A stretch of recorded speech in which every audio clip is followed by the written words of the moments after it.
En esa época había maltrato infantil cuando trabajaba en la tierra.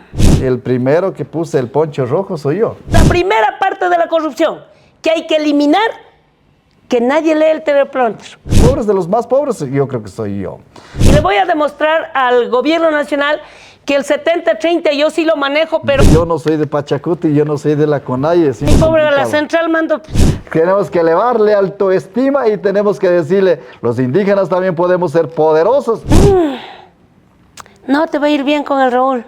Si topemos Estadio Echaleche, porque vamos a otra vez topar a la Diana. A la Diana. A mí también me han dicho de todo, pero yo les regreso con una puteada. De las guarichas, de la carichina. Me parece muy bien que te reconozcas. Y en cambio...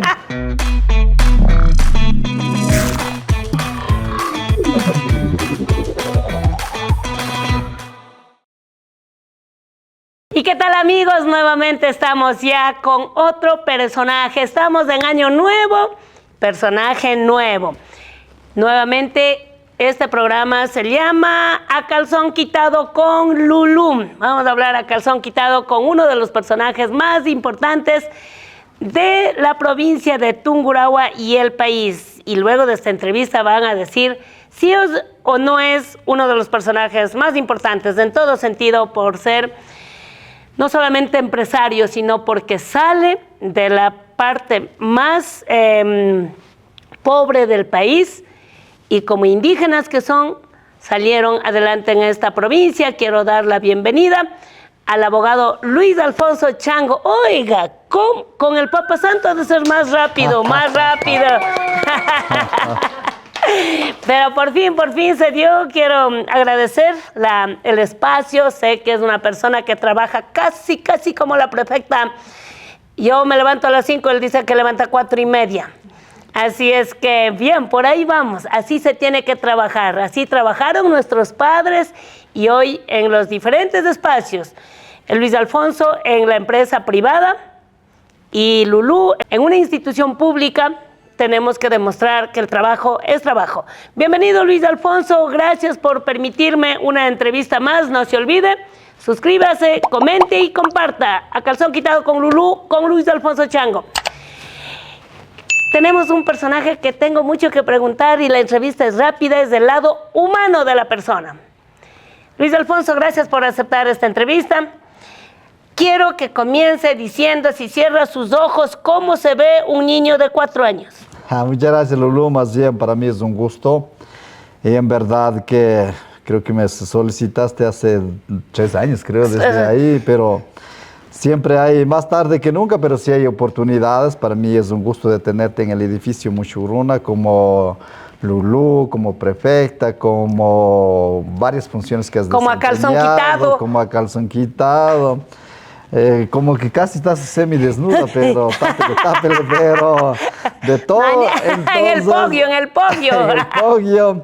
Entonces, como ex becarios que somos, ex compañeras de la Fundación Hans Seidel que somos conocidos muchísimos años, yo creo 25, 30 años, pero para mí es un gusto de tenerte en el edificio Mushuruna y decirle, si me preguntaste cómo eras hace 4 años, digo... Yo creo que me acuerdo todo, ¿no? Descalzo, gordito, creo, caminando por las piedras. ¿Gordito de gordura o de bichos? Yo creo que era de bichos más que todo. Porque en esas épocas no había médicos, ni llevaban a los médicos nuestros padres. Y no lo conocía ni a los médicos. Yo personalmente no lo conocía. Gracias a Dios, no, hasta ahora, pequeñas cosas que me ha pasado, bueno, de los médicos, de ahí nada. Entonces, recorriendo las comunidades de Chibuleo San Luis, Chibuleo San Pedro, porque tengo mis familiares en Chibuleo San Pedro, San Francisco, y subiéndome a los árboles, saltando de las paredes, haciendo competencia, haciéndole pequeños... a ver, ¿qué más? Haciendo los mandados, ¿no? De ir a llevar los borregos, de ir a llevar los chanchos, de ir a juntar la hoja. ¿En esa época había maltrato infantil cuando trabajaba en la tierra? Para mí no era ningún maltrato, sino nuestros padres más bien nos daban asadones muy pequeñitos, con eso como manera de juego aprendimos, yo personalmente aprendí de esa manera, y decirle a los 7, 8 años yo ya me iba a trabajar de jornalero, y yo me acuerdo que me fui siguiendo a mi abuelito, Francisco Chango, que paz descanse, donde don Ángel Chico, y yo le miré que toda la semana pasé ahí, y a mi abuelito le estaban pagando su salario de esa semana y yo tan dije, yo tan trabajé, pues y a mí, ¿por qué no me pagas? Y a mí me pagaron, como ahorita darme cinco sucres o $5 y ese ratito era como una alegría para mí de llegar a tener el dinero, era una inmensa satisfacción. Desde ahí en adelante sí, ya me iba nomás, no había kushke en el bolsillo, me iba a trabajar donde los señores Chicos, Picos, Tahuados, Palacios y yo creo que he trabajado todo San Luis, muchas personas en Chibuleo. ¿Era hacienda? No era hacienda, sino que eran gente. Yo vivo en una población donde 50% creo que somos indígenas y 50% son hispanos. En la parte superior de la plaza de Chibuleo San Luis éramos los indígenas, de la parte inferior eran los hispanos. Entonces, pero a mí, una vez que aprendí a trabajar, corría pues a ganar mi dinero, salía de la escuela, igual me iba a ganar dinero, trabajaba y cuando no había clases igual y después incluso ya me fui a trabajar donde que en paz descanse así también, don Ulpiano Mejía, creo que falleció a los 100 años, pero yo me iba a trabajar en la parroquia Santa Rosa. Y hasta Pero eso está lejos. Eso está lejos, pero me iba a trabajar. ¿A pata o en carro? ¿O en burro? Hay veces que me iba a llevar en carro del Señor y hay veces que nos madrugábamos a las 5 de la mañana, creo que, caminando y trabajábamos a las 5 de la tarde y a la casa regresaba. ¿De qué edad 8. me está hablando? Yo de 8 años, exactamente 8 años. Bueno, ¿y la escuela? Bueno, por eso les decía, primero a la escuela también casi que mi papi casi como que no quiso ponerle, porque yo era el hijo mimado de mi papi y de mi mami y luego de tercera mujer creo que salí yo el varón, entonces a pesar de que mis hermanas murieron. A ver, ¿cuántas esposas tuvo su papá? No, mi papi tuvo una sola esposa, pero de las 3 hijas mujercitas. Ah, yo oí de la tercera. De las 3 hijas mujercitas, usted yo es el cuarto. El cuarto, pero de ahí siempre me saben conversar. Y yo le miraba también. El primero que puse el poncho rojo soy yo, en mi comunidad San Luis. Ya vamos a hablar de eso, pues cuando te conocí en la Hanseidel llevabas el poncho en la maleta, pues para entrar a la Hanseidel ponía. Ya vamos a hablar sobre el tema de la discriminación. Es que la discriminación también era fuerte para ir a las universidades. Pero antes de pasar, ¿qué juguete se acuerda usted de niño? De juguetes, los ¿El balones. asadón? Bueno, el juguete, el asadón, pero para ayudarla a nuestros padres. Y porque usted comentaba, ¿no?, de que yo provengo de la familia más pobre. De los pobres, de los más pobres, yo creo que soy yo. Porque no teníamos ni energía eléctrica, no teníamos televisión, un solo cuarto era para cocina, de todo. Y cuy también. El cuy también ahí, el fogón, debajo del fogón creo que calentaban los cuyes, debajo de los platos asomaba al siguiente día los cuyes, todo eso me acuerdo, y cuando llovía también hasta pasaba el agua por el techo.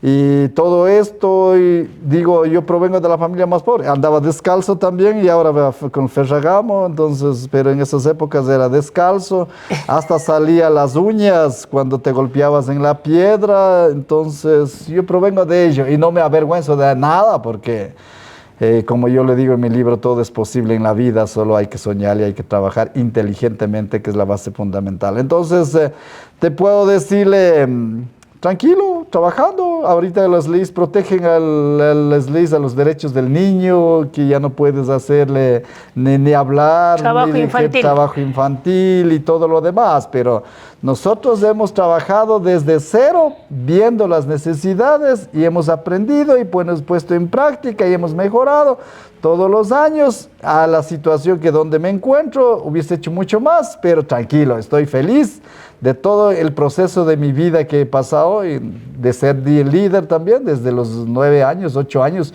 creo que ya tenía equipo de fútbol, invitaba a la vecina comunidad de Chibuleo a los niños, jugábamos en el patio de mi casa y eran invitados, recibimiento también sabía dar, cogía un balde de agua de la sequía que había en esas épocas, ponía fresco solo, un poco de azúcar, compraba un sucre donde don José Diego Chango compraba el pancito, ese era el recibimiento que daba a mis invitados en el partido de fútbol a los 9 años. ¿Eran de la escuela? No eran Bueno, ¿a qué edad va a la escuela legalmente? Yo me voy desde los 7 años porque ya, y me fui siguiendo a mi prima Rosa Huasco, y al tercer día creo que me matriculó mi papi, entonces yo fui por... ¿Cómo se llama la escuelita? Gonzalo Díaz de Piñera. ¿Todavía existe? A ver, ya no, pues. Ya cerraron. Tú dices, ahorita es en Milenio, en el Chibuleo, pues en Chibuleo, San Francisco, allá unieron todas las escuelitas pequeñas, cerraron y ya no existe mi escuela. Se acabó la escuela, hubiera llamado Luis Alfonso Chango. ¿El colegio? ¿Dónde estudia el colegio? Yo estudié en el Colegio Técnico Reinaldo Miño de la parroquia Santa Rosa, me fui a los 13 años, pero antes de eso ya me iba a la ciudad de Quito con mi papi, a los 8 años y medio. No, ¿A siempre. qué dedicaba papá? Bueno, era vendedor de ajo en Coloncamal, San Juan, Iñaquito, Villaflora, ahí vendía, pero los primeros viajes yo me iba siguiendo a mi papi, pero no con la idea de ir a vender el ajo, no, sino acompañándolo. Y yo sabía estar en la mesita que tenía el espacio para vender el ajo y paiteña, debajo yo sabía pasar echado, pero con mi periódico, porque mi papi siempre compraba los periódicos, entonces yo ahí leía los periódicos y hasta meditaba, reflexionaba, hacía comparaciones, simulaciones, decirle cuando yo sea grande, esto tengo que tenerla. Entonces todo eso me sirvió muchísimo también, pero luego mi papi me dijo, ayúdame a vender el ajo. Y la primera vez que me fui a vender el ajo y di una vueltita por la plaza del Colón Camal, y al regreso le dije, nadie me quiere comprar, papi, nadie me quiere comprar. Pero no estaba exhibiendo porque me daba recelo, no sé, la primera vez. Pero yo estuve teniendo debajo de mi poncho y regresé con el mismo ajo, y después que aprendí a vender ya tenía estrategias de vender. Y lo aprendí a los 9 años también, las estrategias de vender, pero esos años también yo sabía vender el trompo.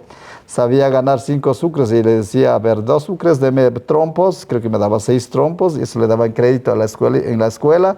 Y como yo sé decirle, a mí me pagaba por las buenas y por las malas. Siempre le siguió la plata. Y hasta ahora sigo siendo lo mismo, por las buenas, por las malas, pero a mí me paga y punto. Entonces, así mismo decía en la escuela, de lo que me daba crédito a los trompos, me pagaba y punto. Entonces, no, yo desde niño empecé. Ahora, fíjate que te dije, a los 7, 8 años yo ya empecé a ganar dinero. Y si empecé a ganar dinero, yo ganaba dinero solo trabajando, haciendo negocios chiquitos, jugando planchita, jugando boli, jugando indoor, era apostado. Yo sabía esperar a los amigos de la parroquia, de la cabecera parroquial, que llegaban a llevar el agua. Y yo esperaba porque ellos tenían dinero y decía, vamos planchitas, vamos un boli, vamos una velocidad, pero todo era apostado porque eso era mi característica. ¿En todos ganabas? Ganaba o perdía, pero la idea mía era siempre ganarla. O sea, eso era, bueno, también puedes perderla, no es de que aseguras las ganancias. Entonces, eso yo lo aprendí desde niño. Entonces, a los 13 años ya me fui al Colegio Técnico Reinaldo Miño de la parroquia Santa Rosa. En las conversaciones de mi papi, yo me metía en las conversaciones en Quito, y los señores de Quito le decía a mi papi, cuidado, vas a desaprovechar con este niño es demasiado inteligente y demasiado pilas, cuidado a mi papi. Y mi papi me decía, vuelta al Colegio Nacional Pilahuín, promocionaban las escuelas para que vaya al colegio de ellos. Pero eso era más arriba de Chibuleo, en Pilahuín. Pero mi papi me dijo, no, ¿qué te voy a llevar para arriba? No, tú te vas para abajo. Tienes que seguir bajando. Bajando y bajamos a la parroquia Santa Rosa, y donde había pocos estudiantes.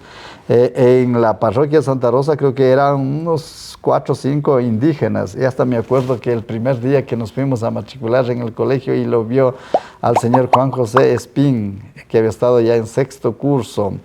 Y mi papi le brindó tortillas con fritada, y me acuerdo, pero era para que me cuide, para que me proteja, para que lo vea, pero yo creo que él necesitaba el cuidado, yo no necesitaba cuidado, porque yo era un niño súper inquieto, hasta un poco revoltoso, peleón.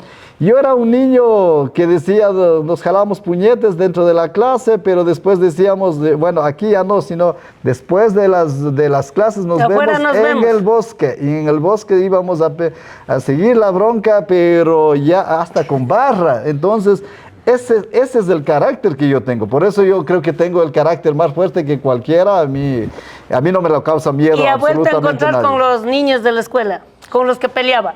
Bueno, hemos encontrado, algunos son taxistas, otros son, algunos compañeros son profesores, otros trabajan, bueno, hay arquitectos también, porque no, hay policías, hay militares, entonces con ellos saludamos de vez en cuando, pero igual conversamos ratos, hay veces que decimos, vea, tenemos que volver a encontrarnos ex estudiantes. Volver a pelear en el bosque. No, el Pacho me encontró una vez, creo que es albañil, el Pachito, que nos jalamos puñetes dentro del taller de metal mecánica y estábamos ensangrentados dentro del taller de metal mecánica. ¿Y por qué peleaban? O sea, ¿qué disputaban? Bueno, ellos se discriminaban, ellos decían changa, chango, ni sé qué, ni sé cuánto, o sea, discriminaba o te mofaba, ¿no? Ellos no usaban poncho. Ellos no, pues ellos son hispanos, ellos son de la ciudad, o sea, son de la cabecera parroquial, entonces ellos, pero yo no me aguantaba, yo no me la dejaba. Y bueno, hay veces que, bueno, te aguantabas, pero cuando había exageraciones no me aguantaba. Entonces, yo he sido de esas personas, las broncas en el fútbol con los hijos de los patrones, en el fútbol con cualquiera. A veces me ganaban, otras veces yo les ganaba, pero la bronca era, por eso yo creo que tenía hasta destruido el tabique, tuve que hacerme operar, la reconstrucción del tabique, en el fútbol reconstrucción de las rodillas, roto los ligamentos, los meniscos, pero de bronca y a la vez también del fútbol. Entonces yo era un niño desbaratado así. Súper inquieto, pero sigo jugando todavía, sigo jugando fútbol y yo hubiese sido jugador profesional incluso, porque yo era el mejor jugador a nivel de los indígenas, yo era el mejor jugador. Yo me acuerdo en el año 91 yo jugué con la familia Castros de la parroquia Juan Beninovela, donde había fuerte discriminación. Y yo jugaba en esa época, a mí ya me vendieron Santa Fe, lo vendieron a San Isidro de Chibuleo. Los de San Isidro de Chibuleo le vendieron a la familia Castro, en esa época creo era 100 sucres, pero lo vendieron. Ahora usted, ¿cómo vende? Bueno, tratamos de hacer negocios de 1.500.000, estamos hablando de un jugador que estamos tratando de vender a un jugador de Mushuruna Sporting Club, pero eso ya son negocios a lo grande. Pero usted comenzó ya siendo...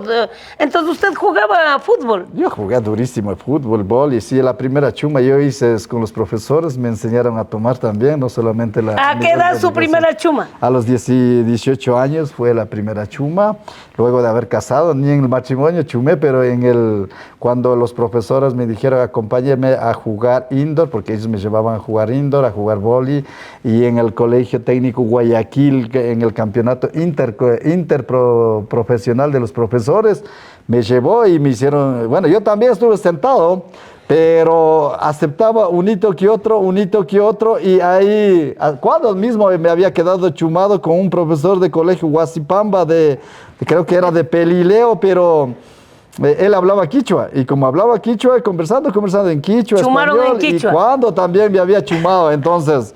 esas son las experiencias que me ha pasado. Tampoco yo les digo que yo era el mejor estudiante o el mejor alumno, pero sí era el mejor atleta del Colegio Técnico Reinaldo Miño. En la parte deportiva. Eso se merece un aplauso. ¡Qué bien! En la parte deportiva, en la parte de velocidad, a mí no me ganaban absolutamente nadie en el Colegio Reinaldo Miño. Aquí en las competencias ya intercolegiales me ganaba, pero al final me ganaba Pío X, Bolívar, Técnico Guayaquil. Ellos eran, por eso esta me sé acordar, digo, ellos sabían correr con zapatos de clavo, y yo salían con partidores, yo en cambio descalzos, pie yucha, me dabas zapatillas de En esa Venus. época Venus creo que era, esas Venus. zapatillas blancas que hasta hacía doler el pie. Yo decía, no, no, este me saco, pero corría descalzo. Pero yo era contento, feliz, orgulloso que me hayan regalado calentadores, interiores del Colegio Técnico Reinaldo Miño, vestido eso, participando acá desfilando en el Estadio Villavista de la ciudad de Ambato. Entonces, esas cosas era, pero re malo en el dibujo técnico porque nunca recibía casi clases, porque los últimos 2 horas eran los entrenamientos y yo hacía 12 segundos 50 décimas, creo que hacía los 100 metros planos, entonces a mí no me ganaban, por eso yo sabía decir en el fútbol, a mí ponme 2, 3 metros adelante y le cojo de la mano a los defensas y voy corriendo, pero como yo era bueno para jugar también, y los goles hacía de todo gusto, por eso el fanatismo del fútbol y de tener un equipo de fútbol profesional, si desde los 8 años hacía goles a mi gusto, y ahora hasta los 32 años igual, y con Liga Central de Juan Benino Vela no hice muchos goles, también por eso hay veces que se da razón a mis jugadores, digo, si los jugadores ahí, ellos tienen que tener quién te pone los balones para hacer los goles, y si no ponen los balones, por más bueno que seas, no vas a hacer los goles. Entonces igual pasa en el fútbol profesional con mis jugadores también. Entonces una linda experiencia de mi juventud, pero de ahí los estudios del Colegio Técnico Reinaldo Miño, después me fui a graduarme en el Colegio Camilo Gallegos Domínguez, en un colegio a distancia. Luego, No me diga que graduó ahí. claro, yo gradué en el Colegio Técnico Camilo Gallegos. Era a distancia, pues yo Por también eso. estudié pues en el Camilo Gallegos en Salcedo. Hasta me fui a graduar en Macas, me fui a incorporar porque yo a los 17 años yo ya me casé. Y yo en cambio me fui a graduar en Cañas, pues en el Quilloa. Entonces es que era somos- un colegio a distancia para la gente que no tiene idea lo que era el colegio a distancia. Este fue un colegio que salió en la época de Jaime Roldós Aguilera. Él deja la educación, tanto la alfabetización para los analfabetos y la educación para personas que no lograron entrar al colegio, pero que tenían pasado 17 años. Así era, por eso yo también entré al Camilo Gallegos. Qué interesante. Y de hecho, quiero preguntar, ¿cómo llega a la universidad? Porque nos encontramos vuelta en la universidad. Los dos fuimos becarios de la Fundación Hans Seidel de Alemania. Y de ahí para arriba ya le conozco a Luis Alfonso. Pero todavía un poco más de comentarte de la historia. Cuando me caso a los 17 años, primero yo estaba en 3er curso y mi esposa estaba en 4º curso. ¿En el colegio? En el colegio, y dije a mi esposa que termine primero el colegio y luego yo, y después como ya terminó el colegio mi esposa, yo ingresé al Colegio Camilo Gallegos Domínguez y era a distancia, y los sábados y domingos creo que era que estudiábamos. Y después me hice profesor de niños de 3 a 6 años a los 18 años y medio, creo que pasé 1 año y medio, a los 20 años. Ya ganando. Bueno, era una bonificación que me daba de Visión Mundial Internacional, una pequeña bonificación que me daba. A los 20 años yo ya fui secretario de la tenencia política de la parroquia Juan Benino Vela, donde que están los compañeros hispanos. Hasta me acuerdo cómo me iban a nombrar secretario de la tenencia política, vinieron 300 personas en contra de Luis Alfonso Chango con una candidata del centro de la parroquia. Por ser indígena. Por ser indígena, pero me acuerdo que en esa época el licenciado Gonzalo Callejas era gobernador de la provincia del Tungurahua y escuchó a los proponentes y dijo... ¿El que fue alcalde? No, alcalde, él no fue alcalde, asambleísta, diputado en esas épocas, sí. Pero yo me acuerdo esa intervención que hicieron los señores Seguras, eran Núñez, Patiños, que hicieron intervención de que cómo va a ser posible que un secretario sea de una comunidad y el teniente político de otra comunidad, pero el teniente político era hispano, pero decía, y la parroquia... ¿Y de quién se valió para que le pongan secretario? Esos puestos eran políticos. ¿En qué gobierno estamos hablando? Yo hacía campaña por el doctor Rodrigo Borja Ceballos, yo hacía campaña, por eso yo les he dicho, yo también hice campaña por Rodrigo Borja. Yo soy de la izquierda democrática, yo no soy de Pachacuti, yo no soy de la CONAIE, siempre les he dicho, entonces porque yo hice campaña y afiliado al Partido de Izquierda Democrática. Pero es que en la época de Borja tampoco hubo Pachacuti, pues de eso no nos culpamos nadie. Yo también trabajé por Raúl Vaca Calvo, también trabajé en los Guaguaguasis y me acuerdo que hice campaña, mi primera campaña es por Rodrigo Borja. Y claro, por eso han de verdad dado a nosotros también parvularias, éramos pues nosotros de los guaguaguasis, había Claro, guaguaguasis. Pues. por eso yo digo, por eso yo trabajé como profesor bonificado de la Visión Mundial Internacional, pero de secretario de la Tenencia Política, gracias al licenciado Gonzalo Callejas Chiriboga, yo fui secretario y esas oposiciones, me acuerdo que luego de las intervenciones del licenciado Gonzalo Callejas se le preguntó, a ver, ¿quién ganó la presidencia? Doctor Rodrigo Borja Ceballos. ¿Quién lo nombró a mí como gobernador representante? A usted, Gonzalo Callejas. Yo voy a escoger mis colaboradores. Creo que era Luis Eduardo Echeverría el jefe político, pero el señor gobernador le dijo, mañana a primera hora le nombras a Luis Alfonso Chango, secretario de la Tenencia Política de la parroquia Juan Benigno Vela. En esos términos y en presencia de todos los 300 personas hispanas que estuvieron, e incluso dijo, señores, servidos y atendidos, porque es que yo era súper pilas o inquieto. Yo entraba al buró del Partido Izquierda Democrática, ya casi conocido era Alcides Mosquera, Gabriel Ruiz, Carlos Larrea, Guido Palacios, el mismo Gonzalo de vez en cuando, el director del partido también. Todo el mundo eran mis conocidos, porque yo a los 17, 18 años ya sabía intervenir en las reuniones. Asomaba Fernando Torres. Ellos fueron más después, Ya soman con la Hans Seidel también, porque ellos también eran becarios.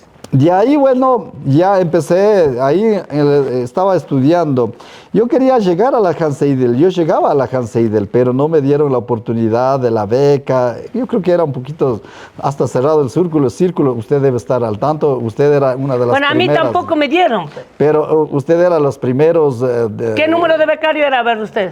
Yo debo haber sido 300 o 400, pero usted debe haber sido... Usted debe haber sido los primeros, porque yo me acuerdo que usted ya trabajaba en la Hans Seidel.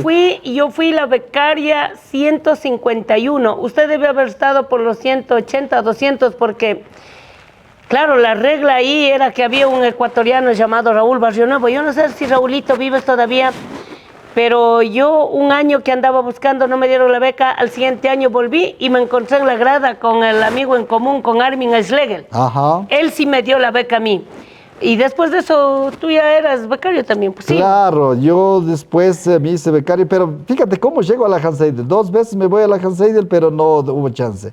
Pero yo participaba en todos los eventos que organizaban capacitaciones. De verano. De verano nunca me he ido, más bien de la Hans Seidel nunca me he ido. Yo me fui a todos los eventos que organizaba, Fundiempresa, Universidad, la FEWE, o sea, yo andaba en capacitaciones, pero a todo lado. Pero es que Armin ya te conocía y Armin te puso el ojo. Armin no me conocía. Te llevó a un taller en Nueva Vida, por ahí. No, ese ya después. Ahí te conocí. Después que yo era becario. Pero fíjate qué me pasó. Aquí no me acuerdo, Fernando Madera, alguien daba curso de liderazgo en la Universidad Técnica de Ambato. Y yo intervenía, pues siempre yo sabía intervenir y hasta ahora, ¿no? Y entonces ahí cuando el capacitador me dice, señor Chango, dice, ¿usted para dónde se va? Y yo digo, me voy a la Plaza Urbina. Y usted, digo, y ahí dice, yo me voy al Hotel Miraflores. Y el señor dice, si es que queda cerca a Hotel Miraflores, te la llevo. Digo, sí, lléveme hasta el Parque Montalvo. Entonces, me subo al carro de él, dice, usted tiene madera, usted tiene que ser becario de la Fundación Hans Seidel. ¿Qué ha estado el Armin? No Armin, el capacitador, pero que había conocido. El capacitador. Y ha conocido al Armin. Y ahí me dice, usted tiene madera y usted tiene todo, ni sé qué, ni sé cuánto, pero yo me he ido 2 veces, pero no me han dado chance. Pero de todas maneras, ahí dice, a la siguiente semana me llama, dice, don Chango, dice, el Armin te va a recibir 5 minutos en la Fundación Hans Seidel. Y tienes que estar tal fecha a la 1 de la tarde. Y me voy. Oye, ¿y quién trajo la capacitación acá? Los de la FEWE, yo ni conozco, solo yo me iba. O sea, porque con Armin mismo ha de haber sido, pues. No sé, pero yo llegué a la capacitación porque me encantaba, me encanta la capacitación, me iba a todo lado, no solo acá, sino a todo lado. Y ahí, fíjate que me voy a esa reunión que me consiguieron 5 minutos con el Armin y me encuentro con Fernando Tocagón. Él manejaba becas. De ahí el Armin me recibe y le llama al Fernando Tocagón después de conversar y todo lo demás y quedamos, creo, de 5 minutos, creo que quedamos a las 2:30 y recién salimos de la reunión y al Fernando Tocagón le dice, Fernando, ¿qué tal ves al chico? Dice, interesante. Y el Armin, como sabía decirle, y después dicen, este va a ser banquero. Exactamente. Sí, él decía eso. A mí de una me dijo, Raúl, vente. El Raúl Barrionao, vente. Quiero probarle a Lulú como becaria. Va a ser política. Él tenía un olfato increíble. Ajá. A ti de haber dicho de seguro, banquero. Él va a ser, no me dijo banquero, pero me dijo el único indígena que piensa en lo económico, en el desarrollo productivo y en el ámbito financiero. O sea, más o menos él ya visoró o ya imaginó, porque mis pensamientos eran visiones de negocios, de emprendimientos, dinero, fuentes de trabajo. O sea, mío era la parte económica, pero ahí me decía, el único indígena. Y el otro, Fernando, sí, pero no hay presupuesto para la beca. Y ahí el Armin, al final dice, venir mañana por tu 50% de beca, venir mañana. Y el mañana yo me voy y dice, pero no ha habido los 1.500 que costaba la universidad, sino dice $750 tenga en cheque y te fuiste a estudiar. ¿Y en cuál universidad te puso? A mí me puso en la Universidad Técnica Particular de Loja. Yo ya estaba estudiando. Sí, ¿no? Valía caro, pues, ahí. Claro, costaba $1.800, $1.600 y yo como secretario de la tenencia política creo que ganaba... No me acuerdo, creo que era $300 o $160. Entonces, para mí hacía un poco mi pobre, complicado. la central mandó... La central era gratuita, pues. Claro, en cambio a mí me dijo, sale de la central si quieres la beca. Yo le dije, no, mis convicciones no dan para ninguna otra universidad que no sea central. A mí me dio la central, pero me pagaba ya el arriendo, que ya era ya bastante para mí, pues claro, el arriendo me pagaba el... Pero linda experiencia de la Fundación Hans Seidel. Fue lo mejor. Y después, como ya te conocía a ustedes en las capacitaciones, yo me fui al seminario de verano, creo que fui a la Nueva Vida. Creo que en Nueva Vida. Dentro de los bosques que había, entonces ahí te conocí. Bueno, yo antes ya te conocía en la Hans Seidel, yo ya te miraba también. Pero ahí también, lindo las experiencias, ¿no? Me acuerdo del Cars, del Chago, ¿cuál era ese otro? John Tatés. ¿Qué será del John Tatés? John Tatés. Pero usted incluías, estás en el mismo grupo, que eran los jodidos y las jodidas. Yo era parte de las locas, de las guarichas, de la carichina. Me parece muy bien que te reconozcas. Y en cambio, nosotros, ¿qué hacíamos? Nosotros muy respetuosos, muy responsables, educaditos, pero nunca quedarse callados, sumisos, no para nada. Ustedes con los guapisacas siempre llegaron doblado el poncho en la mochila, se ponían afuera de la cancela y le entraban al... Yo le trinqué una vez, le dije a Guapisaca, oye, ¿por qué no pones el poncho? Porque a mí el Armin, yo también llegué pues con minifalda, con el pelo rubio, y me dijo el Armin, pero las becas son para pueblos indígenas. Y le dije, sí, soy indígena. ¿Cómo me pruebas? Claro, con minifalda a la central iba pues yo con minifalda. ¿Cómo me pruebas? Y comienza a hablar quichua. Además, Armin, ¿qué sabía de quichua? Y con tremendo cuerpo y tremendo físico, pero parecías americana, entonces parecía mi compañera, pero no. El Armin sí ponía orden. Yo me acuerdo que el Armin... nos obligó. Obligó, presionó a los ponchos rojos con ponchos rojos. Y nos educó, yo creo que actualmente le decimos los mentores, pero en esas épocas decíamos los que nos daban consejo. A mí me abrazaba, cogía y me decía... Te quería mucho. Y decía... ¿Te acuerdas que nos quiso llevar a Alemania, a los dos? Claro.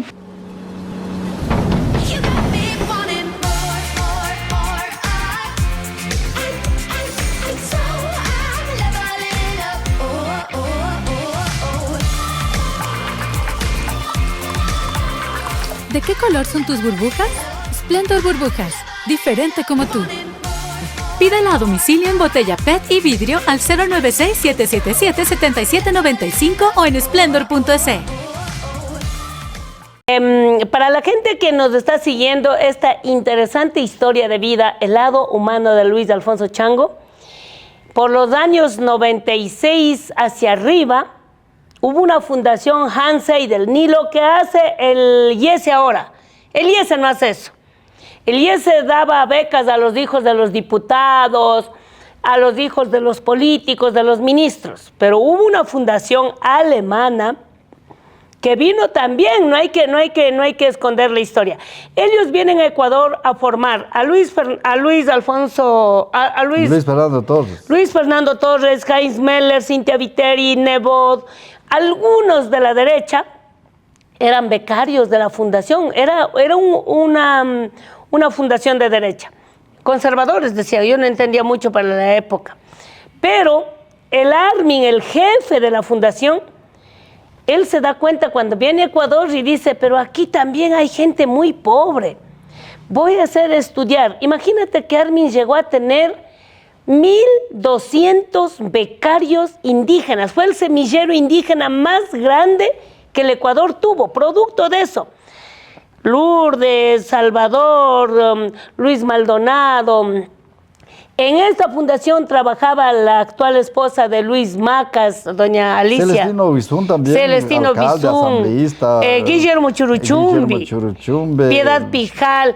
O sea, imagínense, éramos más de 1.000 indígenas que nos pagó las mejores universidades, a mí en la Central. Estudiaron en Alemania, estudiaron en llevaron China, a estudiar fuera del país. Muchos estudiantes indígenas. Deberíamos hacer algo en homenaje a Armin Schlegel, porque él adivinó a toditos, a toditos. A mí me dijo, tienes que aprender a comer con cuchillo. ¿Te acuerdas que nos dio el curso con los tenedores? Y dijo, cubiertos. Un día te voy a ver sentada comiendo con Jaime Nebot y con Cynthia Viteri, porque él amaba a Nebot. Yo hasta ahora no le conozco a Jaime Nebot, pero Armin leyó en mí lo político y dijo, tú vas a hacer política y vas a ser de las buenas, así es que hay que prepararte. Pero bueno, llega, entonces ya estamos en la Hans Seidel, estudias abogacía, ¿no? Abogado, yo soy abogado de la República, primero licenciado en Ciencias Políticas, Económicas, Sociales, abogado de la República. En la Universidad de Loja. En la Universidad Técnica Particular de Loja, gracias a la beca de la Fundación Hans Seidel de los alemanes. Luego hice alta gerencia en el INCAI en Costa Rica, gracias al gobierno suizo que igual me pagaron. Entonces, yo he estudiado gracias a la beca de los alemanes. ¿Tu primer viaje fuera del país? A Bolivia. ¿Con quién?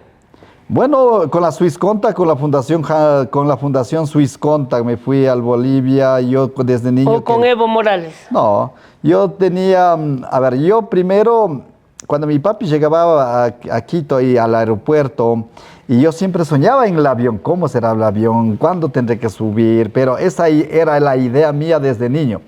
Y el primer viaje en el 2001, yo que decía, no creo que ni dormía para subirme al avión.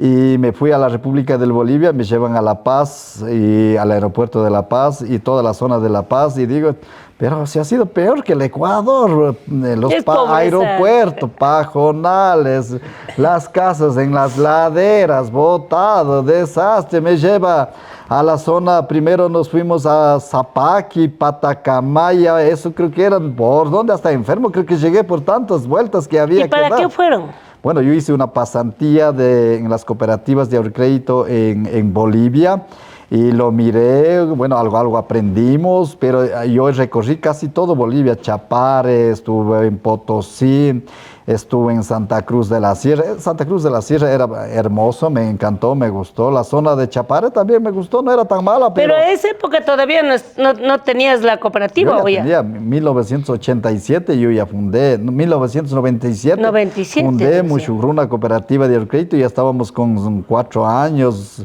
ya de haber creado la cooperativa. Más bien me la llevaron. O sea, era para tú que a la aprenda. Hans Seidel ya llegas con la cooperativa.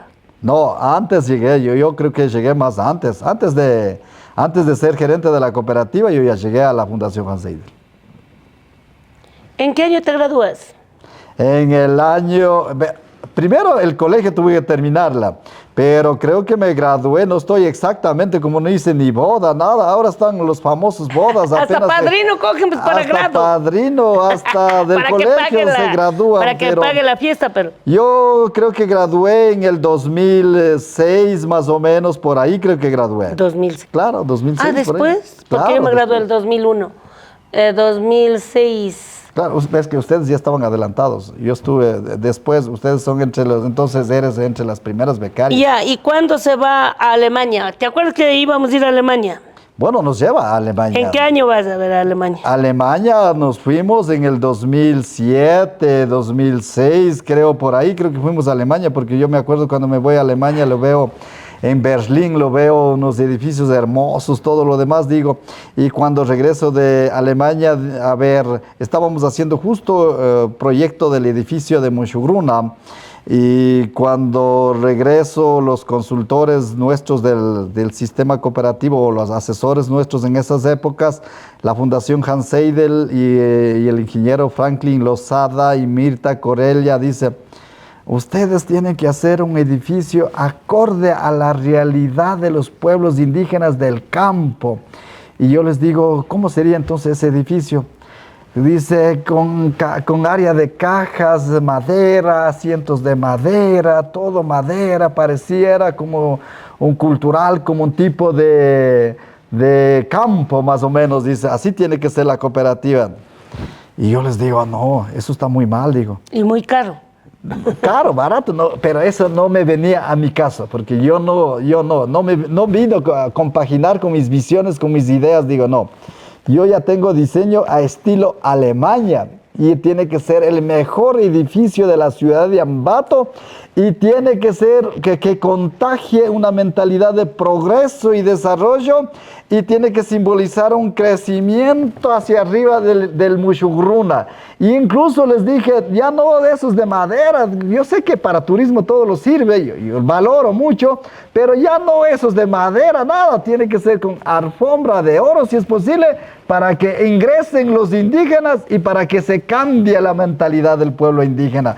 Tenemos que elevarle autoestima y tenemos que decirle, los indígenas también podemos ser poderosos. Eso tiene que reflejar el edificio Mönchengruber. Hace 16 años construir ese edificio, para mí era lo máximo. Y en esa época, fíjate que a mí me decían que este edificio, la superintendencia de bancos en esa época me dijo, este edificio debe costar $4 millones y yo les decía, no, solamente cuesta $1.200.000 cuesta el edificio de Mönchengruber, fíjate, en el año 2008. Te iban a robar 3 millones. Pero ellos dijeron, pero yo les dije, $1.200.000 con toda la tecnología que implementamos costaba $1.600.000 la construcción del edificio de Mönchengruber en esa época. Qué interesante. Me acuerdo de Alemania porque Armin había comprado 2 pasajes para ti y para mí. Pero yo llegué con una mala noticia al Armin una semana antes, creo que llego. Y he estado embarazada, pues, y me dice, ¿cómo es posible que te hayas embarazado? Ya sabes cómo iba, quería comer a todo el mundo. No te vas a Alemania. ¿O quería comerte? No, también creo que quería comer, pero ya. en Alemania creo que... ¿Y quién? ¿De quién? ¿Con quién estás? Ya, y le presento, pues Raúl era un flaquito nomás. Pequeñito era, pues. Calladito. Callado. Pues, no era callado, era serio. No sé. Era bien serio. Entonces yo le digo, él está estudiando y es mi compañero. No te va a ir bien con el Raúl. Pero también ha adivinado, creo. Sí. ¿No? Yo le digo, pero si no funciona, ya no he de casarme con él, pero estoy con él, ¿no? Y como que no me aprobó, se enojó muchísimo y yo decidí quedarme con Raúl y ustedes se fueron a Alemania. Es la historia del por qué no me fui a Alemania y hasta ahora no conozco Alemania. Nosotros fuimos un grupo, fuimos entre varios. Creo que se fue la Angélica. ¿Te acuerdas de una Angélica de Salasaca? ¿Qué será de ella? No me acuerdo mucho, la Angélica... No me acuerdo, pero quiénes fuimos, pero fuimos entre 10 o 12 hasta al Congreso de Alemania, nos llevó un poco de turismo, nos presentó a algunos funcionarios de la Fundación Hans Seidel, pasamos, hasta me llevó al estadio de Múnich, que recién estaban construyendo, todo, pero fue una linda experiencia, creo que pasamos 8 días o 15 días, no me acuerdo. Sí, de esa me la perdí por enamorada me perdí, pero pasando ya de toda la vida estudiantil, que volver a hablar de Hans Seidel es volver a vivir. Yo solamente pienso que un día deberíamos hacer un congreso, un encuentro. Si yo invito, no han de venir porque yo soy política y algunos son de otros partidos, así no. Pero si Luis Alfonso Chango invita, yo me he encontrado con los becarios, deberíamos hacer un encuentro de ex becarios para que cuenten. No todos tienen la suerte y el emprendimiento que tuvo Luis Alfonso, pero todos están en algo, todos, porque fue creo que el boom de los indígenas, de los primeros indígenas estudiados con los becarios de la Hans Seidel. Así es que te dejo planteado a ver si hacemos un encuentro que tú invites y será un honor volvernos a juntar. Que juntemos unos 200 ya es bastante. Bueno, hay becarios que me pueden tener aprecio y hay becarios que no lo van a tener el aprecio, pero todos admiran. Para mí todos admiran. Los que no tienen aprecio no han de venir, pues.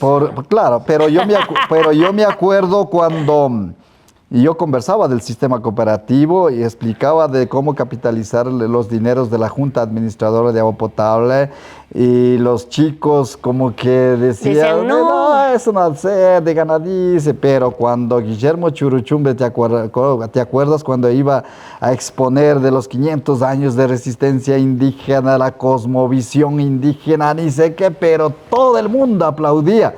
Pero cuando yo hablaba de la economía, pero no te creían, ni yo no creía. Pues nadie me creía. Sí, era como cosa de mestizos, era como un asunto de que a los indígenas, ¿quién nos va a creer? Y además, si el indígena coge plata, va a robar, pensábamos, ¿no? En esas épocas robaron, porque claro. yo me acuerdo que había una cooperativa de un señor que ya había quebrado, y cuando yo estuve fundando Mushuruna, incluso ya estuve con la oficina y llegaban con la libreta de ahorro y yo les decía, pero esto no es de Mushuruna. Ah, ya, pero tal persona era el gerente de la cooperativa. ¿Y que era algún indígena mismo? Indígena mismo, hasta es tu amigo también. ¿Vive? No, pero no diga, claro, es tu amigo, él era compañero de la Hans Seidel también. ¿Cuál era? Bueno, con limitaciones, yo no lo voy a decirle que ha robado nada, sino por mala administración quebró, cayó, no sé, pero el líder había sido el papá del Trago. En esas épocas había fundado una cooperativa, el papá del Trago y otros más, no me acuerdo entre cuáles eran, pero me comentó, y llegaba con la libreta y yo les decía, no, el señor ya no, él nada tiene que ver aquí, nosotros, esta es Mushugruna, es otra cooperativa. Ah, bueno, entonces regresaban, pero ya había cooperativa. ¿Y tienen la fecha de nacimiento de la Mushugruna? Bueno, fíjate que nosotros empezamos, verás, fíjate cómo es, nosotros en el año 1995 empezamos como precooperativa de crédito. Yo lideraba y mi hermano lideraba, y cuando hacíamos reuniones venían unos 200 personas, pero cuando decíamos hay que ponerle 20 sucrecitos, nadie querían ponerle. Pero yo incluso, bueno, yo ya tenía dinero porque yo era secretario de la tenencia política de Juan Benigno Vela, mi esposa era directora de Nuevo Rumbo Cultural para los asuntos de los niños, del bilingüe, no en la educación bilingüe, sino había otro ministerio que de los hispanos mismo, que era Nuevo Rumbo Cultural, sí, ahí trabajaba mi esposa también, y yo ya tenía en esas épocas, creo que tenía 6 millones de sucres, en sucres yo ya era millonario, por eso alguien me dice que eres millonario por hacer la cooperativa, y yo digo, puede ser, pero yo ya era millonario en sucres, yo ya era millonario. 6 millones de sucres yo tenía. En esas épocas era difícil conseguir los millones de sucres, pero nosotros fundamos Mushuruna, pero yo todo ese dinero, yo me acuerdo que puse 3 millones de sucres, invertí, porque yo pagué a los consultores, yo pagué a los asesores, todas las gestiones que hacía el Ministerio de Bienestar Social en Quito, hasta tuve que dar $50,000 en sucres, 50,000 sucres en el Ministerio de Bienestar Social y en la Dirección Nacional de Cooperativas, porque me decía que dando el dinero hay que sacar el acuerdo ministerial, pero todo lo hicimos, hasta cuyes llevé, hasta llevé manzanas, llevé claudias, llevé pera, iba cargado y llegaba al Ministerio de Bienestar Social. ¿Y te acuerdas quién era ministro ahí? Claro, pues eran los del Abdalá Bucaram, pues, o sea, ellos eran, pero más antes también era la misma pendejada, no era de que el Abdalá Bucaram nomás era lo mismo. Entonces yo me acuerdo que en esas épocas conseguimos, no sé cómo llegué al Congreso Nacional, pero yo ingresé al Congreso Nacional. Ya había y diputados fuimos a la oficina del compañero Luis Macas. Claro, ya había indígenas en la... Pero yo ya llegué. Y cuando llego a la secretaria le decimos, nosotros queremos dialogar con el señor Luis Macas, diputado, y ahí dice, primerito, no sé por qué, la característica debe haber sido, preguntó, ¿de qué organización es usted? Pero nosotros dijimos, no somos de ninguna organización, solo estamos creando una cooperativa de ahorro y crédito, no me aprueban en el Ministerio de Bienestar Social, quiero que me ayuden. Quiero palanca. Quiero palanca en esa época, porque ya luchamos 2 años. Y me dice que, regrese. Nosotros llegamos a las 11 de la mañana, pero dice que regrese a las 5:30 de la tarde. Y yo digo, el último bus sale a las 6 de la noche, ya sale a Guaranda, el último Atenas que era nombrado.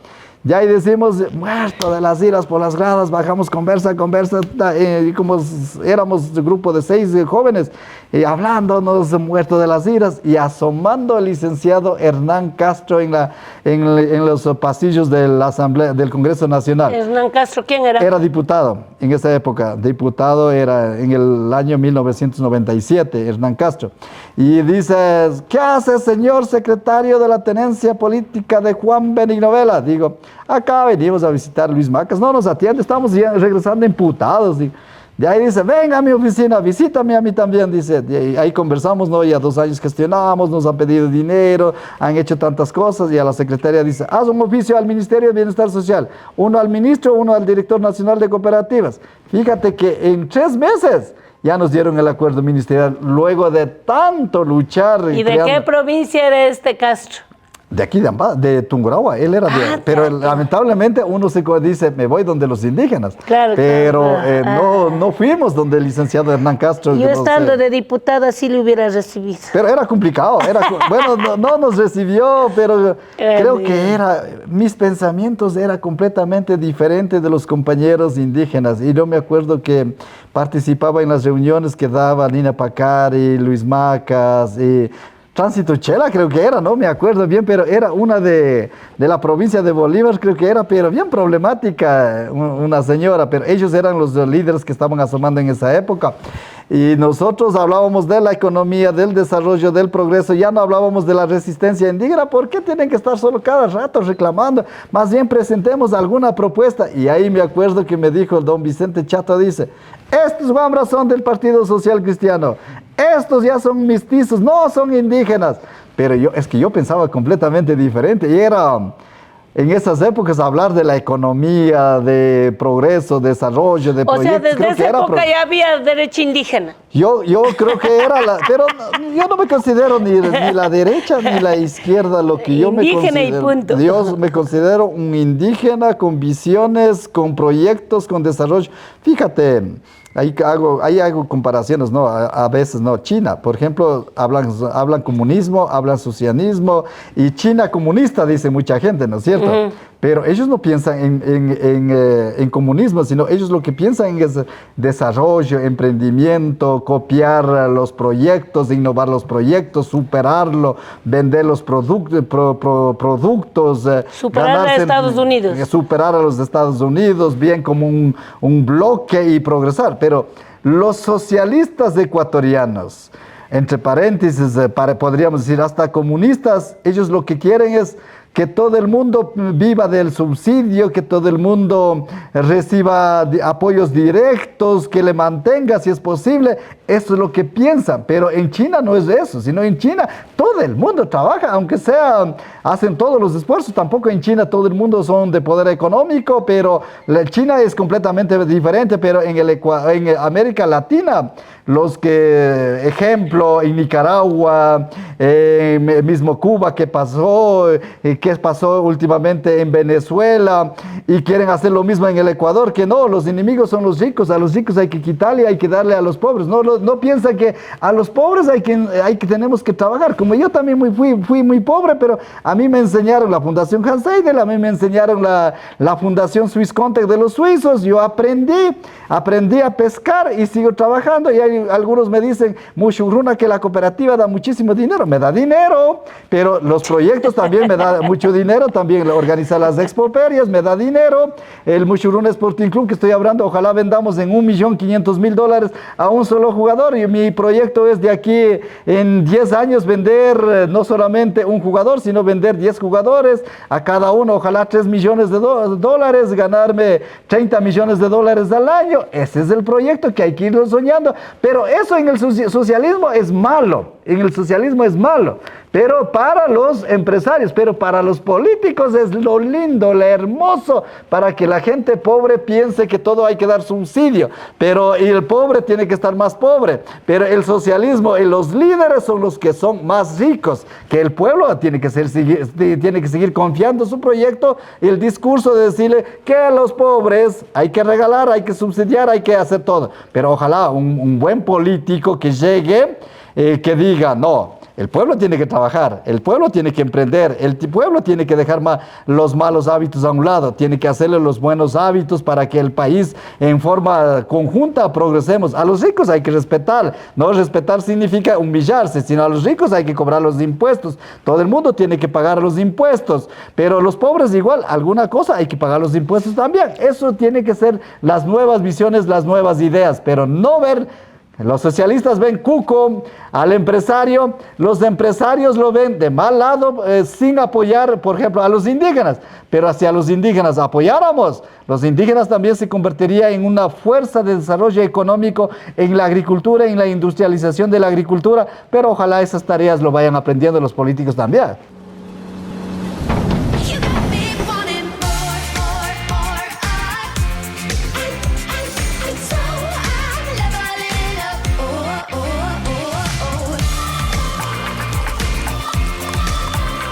¿De qué color son tus burbujas? Splendor Burbujas, diferente como tú. Pídela a domicilio en botella PET y vidrio al 096-777-7795 o en splendor.es. Qué interesante. Estábamos llegando a la parte final de nuestra entrevista. Realmente no cansaríamos de conversar con Luis Alfonso. Quiero hacerle algunas preguntas, bueno, para anticiparle. Al final tenemos tres. Yo te hago 3 preguntas prohibidas y tú me puedes hacer 3 no tan prohibidas. Bueno, yo quisiera algo que no se ha dicho. ¿Cómo involucras a la familia en este proyecto? A ver, al principio yo creo que todos nos involucramos. Yo me acuerdo que mi esposa no era cajera, sino ayudaba de vez en cuando como en las cajas. Y me acuerdo que una vez le llegó a faltar como unos $120. Y yo les dije, no sé, tú te metiste allá y tú tienes que cuadrar mi punto. Y estaba llorando, queriendo cuadrar. Y creo que le pidió ayuda al don Segundo Yucaya. Y así tuve que ponerle orden. Pero al principio estaba involucrado mi familia y todo. Pero luego, poco a poco, por ejemplo, a mi esposa, yo les he delegado que visita a mis negocios que tengo, a mis empresas que tengo. ¿Qué empresas nomás tiene? Bueno, yo tengo Mushuasi, tengo Mushugauto, tengo Complejo Intercultural y Deportivo Mushuruna, tengo Mushuruna Sporting Club, tengo esta empresa de purificación de agua que es Da Vida, que lamentablemente... ¿también es suyo? Claro, todavía no ya cambia. Solo falta la Coca-Cola, pues entonces. Bueno, de ello y las expoferias que yo organizo, y próximamente voy a involucrarme en otra actividad que es producción de balanceados. Yo me he dado cuenta que también, y por producción de industrialización de un poco de las alfalfas para hacerle alfarinas, que es otro proyecto que yo los tengo, porque hay veces que... ¿De qué se trata alfarinas? Tienes que picarle primero tienes que secarle todo lo que es la alfalfa. Y luego tienes que molerlo y luego tienes que transformarlo para poder guardar hasta 6 meses la alfalfa. Pero hoy no puedes guardar ni siquiera un día la alfalfa porque rápidamente se quema, se pudre y hasta le afecta a los animales. Entonces yo tengo algunas empresas con marca inmobiliaria Luis Alfonso Chango, con marca de Luis Alfonso, con marca de Mushugruna, y tengo que meterme a otras empresas más también, que como yo suelo decirle, cada 5 años tengo que ir creando mis empresas nuevas. Sus hijos totalmente sintonizados con el trabajo. A ver, primero, pues, como le delegué a mi esposa que se haga cargo de mis hijos, a mí cuando me preguntan, dice, ¿en qué grado anda tu hijo? Yo digo, no sé en qué año, en qué grado anda. Ya somos 2. Entonces yo no lo sé, pregúntele a mi esposa. A mí lo único que tiene que preguntarme es cuánto tengo que pagar en el colegio o en la universidad, cuánto tengo que pagarle. Pero tampoco soy del todo, digo, no, mi hijo, ¿cómo estás? Le llamo de vez en cuando. Una vez al año. Pero por ejemplo, mi esposa está llamando de mañana, de noche, también sigue conversando, pero yo en el día...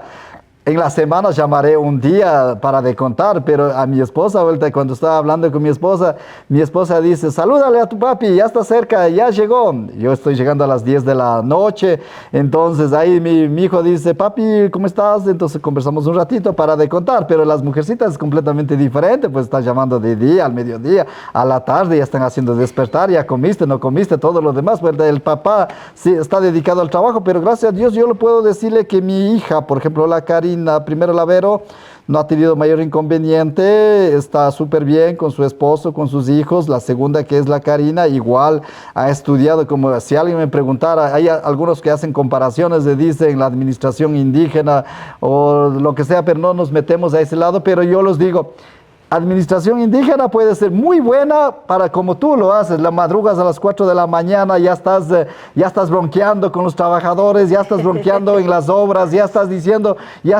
esta carretera quiero hacerlo, este camino era así, este camino tiene que ser más ancho, ya tenemos que asfaltarle esos caminos. Lindo. Peleando con jambatos. Peleando con los jambatos que no te dejas llegar al corazón, me parece. Ustedes han mandado el jambato. ¿Jambato es zambateño o no es zambateño? De origen jambateño, pero que se ha ido a los páramos porque no sé qué le pasó. Pero de todas maneras, eso es lindo de felicitarte, ¿no? Pero yo les digo, en cambio, mis hijas, la Karina, hacen comparaciones en los actuales momentos de la Karina o a todos los indígenas que somos malos para administrar, que no servimos para la política, que somos corruptos, de todo nos han dicho que no servimos, pero yo lo digo, hay algunos que no sirven, hay algunos indígenas que no sirven y hay otros indígenas que pueden servirle y yo lo que le he dicho es que lo haga mucho mejor que los mismos hispanos. La administración indígena tiene que ser mucho mejor que los mismos hispanos. Entonces yo lo puedo decirle, si hablamos de la Karina, que igual le critican, pero alguien le puso que va a ser candidata a la alcaldía, pero la Karina no lo quiere. Ni la Karina ni Luis Alfonso Chango, nosotros no estamos para la política personalmente. Y con sí, ahí venía mi segunda pregunta. A mí me dijeron que quiere ser prefecto. ¿Cuál? ¿Usted? No, para mí no, ni sirvo para ser prefecto. Yo no, a mí personalmente no me gusta ni me atrae, no me gustará. Entonces, ¿está en su mente ser presidente de la República? Puede ser presidente de la República, eso sí, porque a nivel, si yo soy el más reconocido a nivel del Ecuador, no voy a ponerme de prefecto, del alcalde, con mucho respeto a los ambateños, a las autoridades actuales, como yo suelo decirle, para perder o ganar, pero trabajando. Y candidato a la presidencia de la República, eso también desde los 60 años para adelante, hasta eso yo tengo que centrarme en mis negocios, en mis emprendimientos, y eso es lo más hermoso que yo pienso. Entonces, ¿qué te puedo decirles si hacen comparación con la Karina? La Karina tiene, hasta estudiado en el Oxford, ha hecho MBA en el INCAE, lo ha hecho diplomado en Bogotá, ha estudiado en la UDLA, tiene conocimiento y yo creo que está preparada, pero si ahora... La próxima entrevistada va a ser la Karina, que nos diga cómo, como mujer indígena, podemos mejorar ese concepto de mujeres. Por ahí dentro que está Karina. Yo no creo que... Entonces, fíjate que la Karina... antes la Karina sabía querer ser candidata, pero yo les dije... Yo también quería ser candidato como asambleísta o como diputado en esas épocas. Incluso hacía proyecciones, decía, hasta haciendo chistes, yo le decía, voy a tener 20,000 socios. Y de los 20,000 socios, tiene que convencer al esposo también que vote por Ya mí. son 40. Ya son 40,000. Y si por ahí tienen unos amiguitos, ya van a ser 80,000. Si tiene moza, ya tiene por eso, 60,000. Por eso, 60, 80,000, si los dos tienen, por supuesto. Entonces, yo hacía esas proyecciones, pero ya empecé en el mundo empresarial. ¿Cuántos clientes tiene el Mushurruna? Mushurruna tiene 280,000 socios. Ahorita nosotros estamos en 700 millones de dólares que manejamos. ¿Cuánto? 700 millones de dólares que manejo como... 700 millones de dólares. Ya podría auspiciar a todo el Congope, a todos los prefectos. De nosotros la prefectura recibe, para la gente que dice que, ay, hay tanta plata, 22 millones al año recibe la prefectura. De esos, 50 va a la administración, 50 a la inversión, quedamos con 10,000. Pero fíjate que 10 millones. Ya creo que van a proponer un proyecto de ley donde dice que 70, el 70% tienes que con eso tienes que hacer obra y el 30% Yo estoy de hacer acuerdo. gasto operativo. Felicitaciones, Sí, yo le miré. Yo estoy de acuerdo, ¿sabe por qué? Porque hoy le dije a mi personal, a ver carajo, inversión es maquinaria, trabajadores, viático, repuestos, combustible. El problema es que el Ministerio de Finanzas nunca consideró que para inversión se necesita eso. Entonces aparece 50-50, aparece en mi distributivo. Digo, no, si yo quiero hacer la carretera que estoy haciendo de los Jambatos, ahora la vía se va a llamar Angamarca, se va a llamar la vía del Jambato, para también hacer turismo con el anfibio, con la especie, como se llame. Y me dice el personal, pero doctora, todo eso lo que usted dice está considerado gasto operativo. No es gasto operativo. Yo al trabajador le estoy teniendo en territorio abriendo la vía. Eso es inversión. Cuando yo doy cuentas a Angamarca y le digo, en los 3 kilómetros de piedra voy a gastar explosivo, combustible, viático, desgaste de maquinaria, uñas, sueldas, todo. Eso es inversión. Lo que pasa es que le hicieron creer a nuestra gente que ampliación de vía no es inversión. Entonces hay que contabilizar, y yo estoy de acuerdo. Y le voy a demostrar al gobierno nacional que el 70-30 yo sí lo manejo, pero ¿quién lleva la contabilidad para pagar al personal? El personal, pues también es inversión, estamos invirtiendo en la gente. Lo que sí no estoy de acuerdo es que se peguen las fiestas de 70-80 mil dólares trayendo artistas. Pregúntale a la Diana cuánto invierte, digamos cuánto gasta, 400 La tercera pregunta, ¿le quiere a la Diana? Yo no digo, porque nombras cada rato, ¿no? Le gusta no, saludos a la comadre, saludos a la comadre. Comadre, Pero un año creo que invirtió 500,000 dólares por hacer competencia a Luis Alfonso Nunca Chango, van a poder competir. No lo van a lograr. Y con dinero de todos los ambateños tampoco lo pueden lograrlo. Pero ya están quietitos. Esta vez creo que no vienen ni artistas siquiera, creo. No sé qué pasó, pero de todas maneras... A ver, si la empresa privada te trae las fiestas, que lo traigan. Yo vea... A ver, nosotros también somos Mama Negra, ¿verdad? Claro que pero lo yo hacen. Estoy muy agradecida. A mí me han colaborado Mushurruna, la Chibuleo, la Ambato, todas las cooperativas que están en Cotopaxi y pueden hacer una chuza vaquita para poner... Yo no pongo artistas pasados. Y un artista me dice 4,000, digo, sácale de la lista. Yo le pongo artistas latacungueños para la Mama Negra. Pongo a la que bandas. Bailamos en el matrimonio de su hijo, ¿cómo es? A la Elizabeth Obando, que hace bailar full en la Mama Negra. Loco Abraham hace bailar a Raimundo y todo el mundo. Y no sé cuánto cobra. Y cuesta 3,000 dólares. Ese iba a decir, ¿cuánto te cobra? 3,000 dólares. Cobra Loco Abraham, son bandas latacungueñas que tenemos que dar vigencia a nuestros artistas. Así es que, muy de acuerdo, yo le voy a seguir jochando a todas las cooperativas de ahorro y crédito que vengan, pongan la propaganda en la Mama Negra, pero de la prefectura nosotros no gastamos la plata así como yo oigo nomás. Por ejemplo, a uno de mis cantones va, pues que dice el alcalde... No, yo pongo a tal de Colombia, pongo por 100,000 dólares y gano las elecciones. O sea, están utilizando políticamente. Sí, hasta yo me diré a bailar si traen esos artistas, pero es plata del pueblo. Así es que yo, en el 2023, cuando llegué, vi una partida que decía tanto, digo, ¿para qué es esto? escenarios para regalar chanchos solidarios, trofeos, uniformes deportivos. Córtame. A toditos le hemos cortado. Al inicio las juntas se cabrearon. Dijo, pero doctora, toda la vida los prefectos han regalado. Yo no. Felicitaciones por eso, Lulú. Yo te vi en las redes sociales que estabas completamente de acuerdo que con la plata de cada uno de los conciudadanos no puede estar haciendo eventos políticos. Yo no hago. Y despilfarrando, y más que todo, más bien las empresas privadas podemos hacer ello, y verdad, porque nosotros invertimos y tenemos que generar ingresos económicos. Además ustedes tienen la posibilidad de ser auspiciantes y difunden la marca de Mushuruna, de la Chibuleo, del Ambato, de lo que sea. Nosotros también en Cotopaxi tenemos algunas cooperativas, pero ustedes son más. En Cotopaxi, ustedes son más, y bienvenidos, porque nosotros damos la bienvenida a nuestra provincia para que vayan difundiendo el trabajo de ustedes. Bueno, yo he respondido 6 preguntas, pero te voy a hacer solo 3 yo. Vamos con las preguntas. Yo lo felicito como político, ya has hecho durante toda tu vida. ¿Y cuándo vas a hacer una empresa o emprendimiento privado o no lo vas a hacer en su vida? ¿Sabe que eso me cuestionan mis hijos? Mamá, ¿hasta cuándo va a vivir trabajando para el pueblo? Le digo, cada quien nace con esa, ¿qué diríamos? Con esa vocación. Sí he tenido pensado, por ejemplo, yo soy abogada, yo de seguro, salgo de la prefectura, desde el día del fallecimiento de mi esposo, la oficina jurídica está cerrada.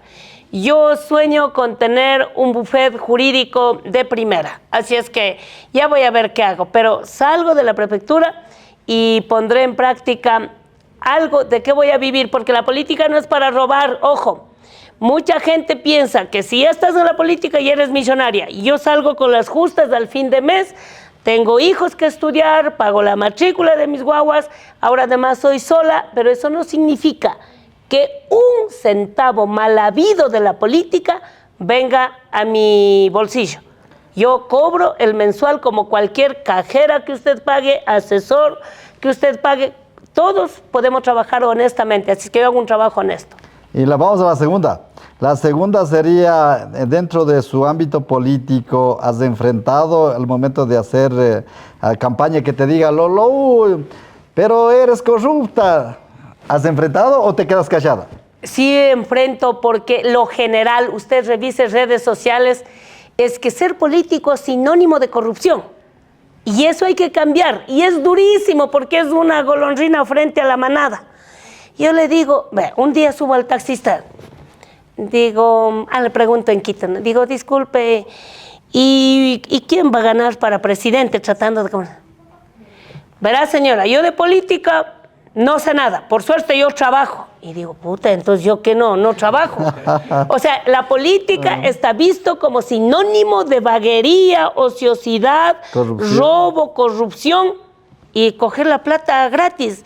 Y eso hay que cambiar. Así es que me enfrentado todos los días. Ahora hay una señora que me anda jodiendo. La Gisela. La Gisela. La próxima entrevistada, calzón quitado. Oiga, usted sabe todo. Verá, ella dice, se llena la boca, dice, se han robado 30 millones de dólares en un periodo. Y yo digo, si la administración es de 22 millones, sumado los 4 años, ¿sabe cuánto tengo para vías? Porque así está distribuido la partida presupuestaria. Lo mío, lo que asoma en obra, es la minga, porque es mitad. Si contrato toda la obra me cuesta, por ejemplo, 1 kilómetro de adoquinado. 300,000 me cuesta 1 kilómetro de 8 de ancho, con veredas y bordillos. Hago con minga, me sale $110,000, solo compra de material. Entonces ella dice que han robado 30 millones, digo, pero si solo hay 4 millones para inversión en vías, en 4 años, ¿cuánto es? 16 millones. Y dice que han robado 30 millones. Entonces yo digo, ¿pero de dónde? ¿Cómo? ¿Quién también le meteré el cuento? Pero todos los días peleo con la imaginación de la gente. En mi caso, me equivocaré de pronto en el sistema de compras públicas, porque no todos somos expertos. Tal vez firmaré algo mal, ya vendrá la Contraloría, pero robar así, con premeditación, decir, vea, ¿qué hago yo? A mi personal, vean cuánto está ofreciendo por la compra de la tubería esta empresa, porque en tubería han sabido descontar 50% al contratista directo. Entonces ellos vienen, ¿no? Y dicen, de 1 millón te ofertan 900, y el otro 600, del otro hasta 500 bajan. Hoy en mis contratos bajan hasta 380,000 en asfaltados. Entonces, ¿quién se llevaba eso? Es la gran pregunta.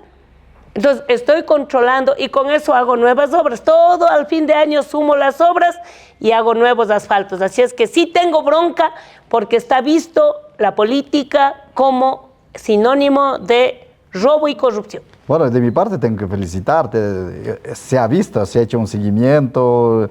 Yo hago seguimiento a muchos políticos. Estoy enterado de muchas cosas. Tengo conocimientos básicos absolutamente de todo. Para manejar una institución financiera de muchos millones, para tomar decisiones, tengo que estar enterado de todo absolutamente.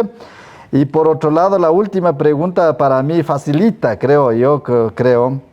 Y visto que políticos indígenas han hecho quedar mal, por ejemplo, la Yori, te acordarás, si quieres robar, robe, pero róbele bien. ¿Sería cierto o no sería cierto? Otro indígena de la provincia de Chimborazo igual salía con tantas cosas, no, si era de Pachacuti o no era de Pachacuti, Mariano Curicama sí comentaba de todo. Igual comentan a todo el mundo, pero digo, aquí para que no haga quedar mal, usted con su experiencia, esa linda experiencia que tienes de decirle menos, a ver, ¿cómo sería? A ver, 80-20 manejo yo. 80-20, pero... 20 de escritorio, 80 de territorio. Entonces, en el tema de corrupción, yo le digo, a mayor transparencia, menor corrupción. Ya. Además de ello, con menos recursos haces más obras. Cuando no se roba, la plata alcanza. Exacto, como dice el Bukele, ¿no? Como dice el Bukele, dice que cuando no se roba, el dinero alcanza. Yo le preguntaría, ¿usted no ha asesorado, ejemplo, aquí en la ciudad de Ambato, a la señora alcaldesa, que es a más de eso, es comadre, no le has asesorado decirle, levántate a las 4 de la mañana, ándate al Poggio, revitaliza tu energía y empieza a trabajar? Y no lo hagas quedar mal como lo estamos quedando en los actuales momentos. Yo veo en las redes sociales los ambateños hispanos como que quieren poner en un solo saco a todos los indígenas. Bueno, en la política posiblemente que la pongan, pero en el asunto empresarial, con mucho respeto, los indígenas le hemos dado palo, como se dice vulgarmente en el mundo empresarial. Con mucho respeto, pero no es para decirle que yo me siento orgulloso, sino lo hemos hecho cosas muy positivas. Los indígenas en la ciudad de Ambato nunca lo pueden, pero de paso usted con su experiencia de político, de administradora, de asambleísta, de CODEMPE, de prefecta y tantos conocimientos, trate también de por lo menos insinuarle y decirle, vea, los indígenas lleguemos a la administración pública, pero hagámosle quedar muy bien a todos. Si puedes responder en buena hora, de lo contrario, no hay problema. De lo contrario, nos vemos en el Poggio mañana, Luis Tenemos Alfonso. derecho al silencio, como decimos en la parte legal. No, yo creo que, a ver, yo fui la primera persona que reaccioné frente al de la Rosa Cerda que dijo, si roben, roben bien.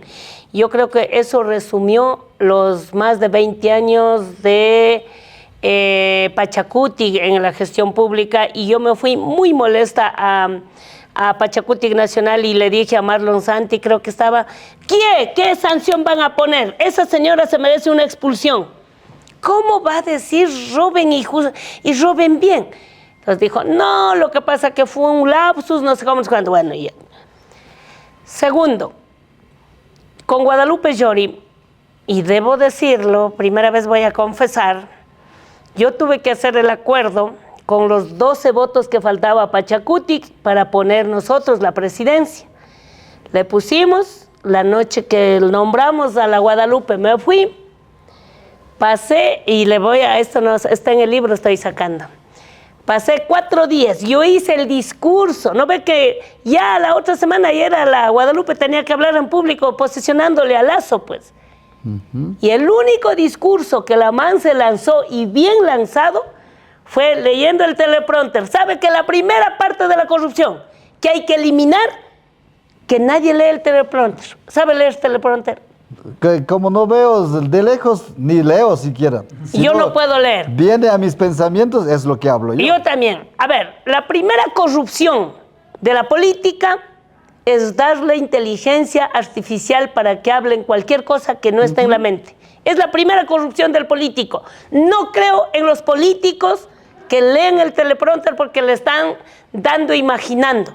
Eso pasó con Gabriela Rivadeneira. ¿Vieron el discurso de posesión de la Gabriela? Toditos, qué bestia, qué inteligente la man. Estaba leyendo. Tienen capacidad de lectura, sí, pero capacidad de administrar no. Lo mismo pasó a Guadalupe. Yo le di haciendo el discurso y de ahí los técnicos ya le han enseñado a leer. Entonces yo, fabuloso discurso, dice, qué bueno. Después de eso, ¿hubo un discurso? No. Pero al cuarto día, yo entré a la oficina a dar el discurso. Dije, este es el discurso para posesionar a Lazo. Ahora dígame, ¿qué está pasando acá adentro? Ahí había un yerno que recibía todas las carpetas. Yo le digo, oigan, ¿a qué hora me van a recibir? Pues van a dar la asesoría o no. Dijo, sabe que como que aquí no cabe usted. Mejor váyase de directora de legislativo al otro departamento y ahí, no, yo no estoy para eso, chao, me voy. Yo vi lo que estaba pasando ahí. Después ya se comprobó que desde la presidencia mandaban carpetas a los ministerios, manejaron la provincia, manejaron las direcciones. Yo digo, así será pues, de ser presidente de la asamblea. No, yo me voy nomás. Después como al mes me llamó diciendo, Lourdes, ¿por qué no vienes? No, yo aquí no me meto. Y doy gracias a Dios que no me quedé. No tenía trabajo tampoco. Estuvimos acabando el COVID, me acuerdo, no estaba buena la situación.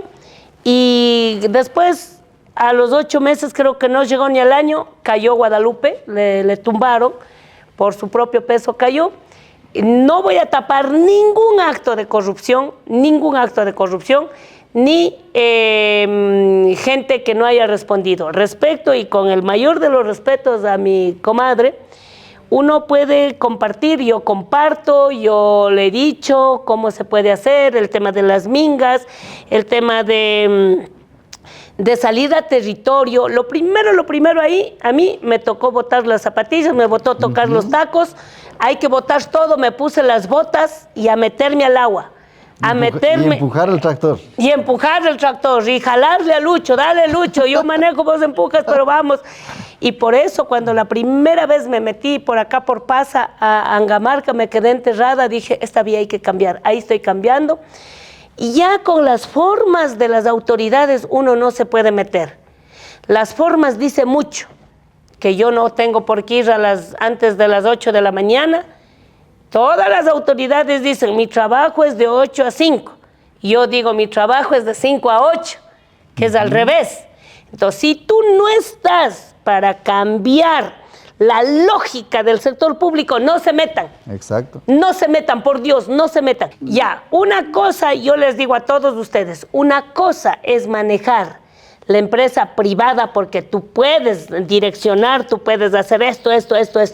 El sector público, bien complicado, me botan los procesos del CERCOV, cambian las leyes, cuando ya vamos a subir una carretera, cambian la norma legal, otra vez toca bajar, no dan paso, no hay transferencias. Mira que todavía el gobierno no me transfiere octubre, noviembre, diciembre, enero, ya estamos 4 meses atrás, ¿con qué pago? Entonces, siempre vamos a ir quedando mal. Lo que yo sí les digo es que hay una gran diferencia entre el manejo privado y un manejo público. Si pudiéramos llevar un poquito del manejo privado a lo público, sería extraordinario. Así es que no me responsabilizo de las malas administraciones y yo valoro mucho los esfuerzos que hacen cada autoridad.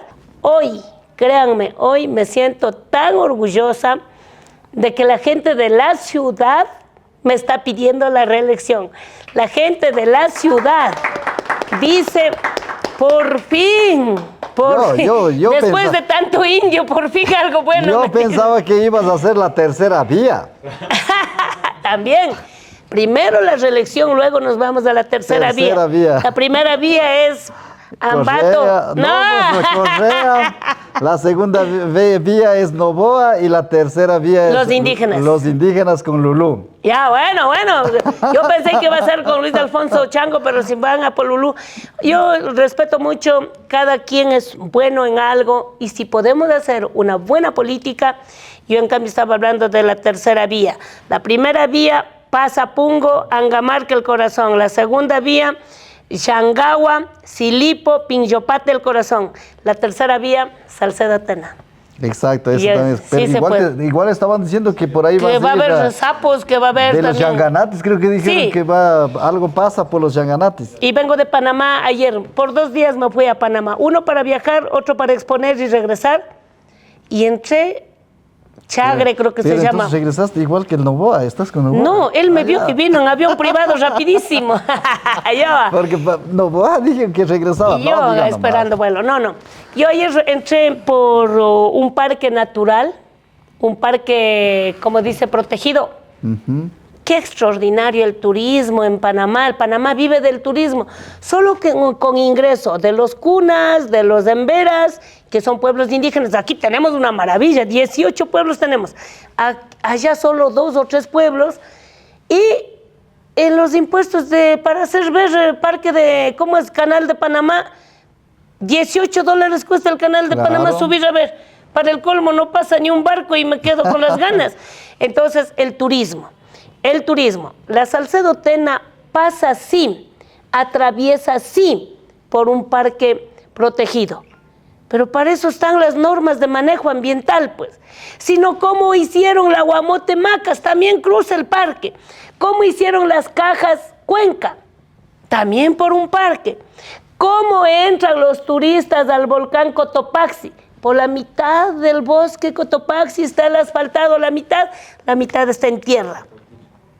Entonces, todos los parques del mundo tienen la vía por la mitad. Veamos la Baeza.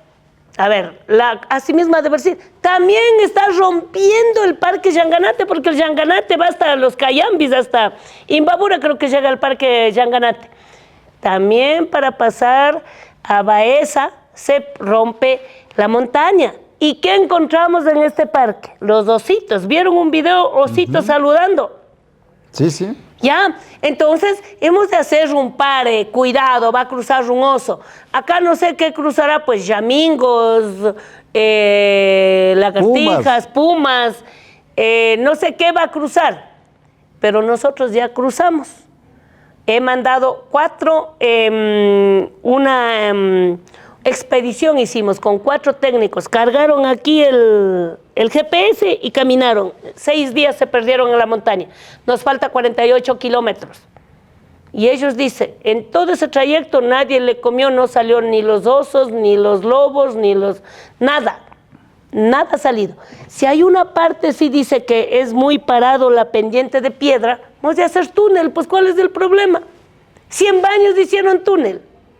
A Puyo hay 4 o 5 túneles creo que hay. Entonces, Lucio Gutiérrez creo que hizo esos túneles, si no me equivoco. Creo que en la etapa de Lucio, no sé si antes o después, pero donde hay mucha piedra hay que mandar túnel. Entonces, yo lo que no estoy de acuerdo a que a todo se le diga no. Que vayamos, ñaú, por Dios, por ahí en mi teléfono está, ñaú no entro porque de Cumbijín no me dejan pasar. Ahí hay un control. Para entrar al Parque Yanganate hay un control con candado, no dejan entrar. Y ayer me sacaron un boletín de prensa desde Napo diciendo, rechazamos rotundamente el atropello que se viene haciendo en estos días con la apertura de la vía. Ellos creo que han pensado que la vía Angamarca ya está llegando a Tena. Aún no entro, aún no abro el candado, no hay nada. Y ya dice que estamos acabando con la fauna natural. Así es que eso es falso. No hay nada. Tenemos que esperar que el gobierno nacional declare de interés nacional la vía y solo ahí el Ministerio de Obras Públicas hará el estudio. Pero si a mí me dijeran, doctora Tibán, entre, sin estudios le hago la vía. Porque solo en estudio. O sin permiso. Sin estudio y sin permiso lo haría. Como en la época de los Rumiñahuis y de los Atahualpas. ¿no? Porque Velasco Ibarra hizo los primeros 60 kilómetros con pala y Pico ha hecho 60 kilómetros, está trabajando. Eso le dije yo también, pues aquí, Por con el eso. estadio de Chaleche, digo, en la época de Atahualpas. Mejor ni topemos estadio de en la Chaleche porque época vamos a otra vez topar a la Diana. a la A la comadre. a la comadre. Bueno, y con esto mejor nos despedimos. No, muchas gracias, ha sido un gusto. Los espacios de discriminación tenemos que ir ganando con inteligencia, conocimiento, con transparencia. Y nosotros en la administración pública, como lo has hecho, Lulú, felicitaciones con transparencia y todo, y haciendo más obras, eso es digno de felicitarle. Y hay oportunidades de llegar siempre y cuando lo reconozcan. Hay gente que no conocen la verdad y critican y insultan y ofenden y parece que como que tienen derecho de humillarle a cualquier persona. A mí también me han dicho de todo, pero yo les regreso con una puteada y con eso me quedo tranquilito porque yo, primero, no soy político, tampoco voy a estar humillando ante nadie. Igual siendo político, yo sé decirle, si yo fuera candidato y alguien me grita, yo les digo, si quieres vota por mí, si no, no votes por mí, yo no tengo ninguna necesidad que me votes. Pero hay otros que me decían, en Lincay mismo me decían, no, así nunca vas a ganar. ¿Y acaso que necesito ganar? Yo ya he hecho mi dinero, yo he trabajando, pero ustedes han servido a su población y es digno de felicitarle. Bueno, Lulú, contigo, yo creo que a los cuántos años, a los 20 años volvemos a Hanseidel. recordar, pero en las Hanseidel tampoco conversábamos, casi no conversábamos, ya tenía su dueño, entonces uno hay que estar limitado, lejos, entonces... Ya, y terminemos con un compromiso, convoque a los becarios. Convoquemos, vamos a mirarle, yo voy a verle, ojalá luego de la expoferia, coordinamos luego de y invitamos un encuentro con los y becarios. hacemos un asadito de búfalo, en un plato exótico, becarios, le hacemos y ¡viva! conversamos. ¡Becarios! Ya, becarios de Fundación Hanseidel a comer búfalo próximos días en Ambato, en Muchugruna. Y esto fue... A calzón quitado con la Lulú. Ya salió el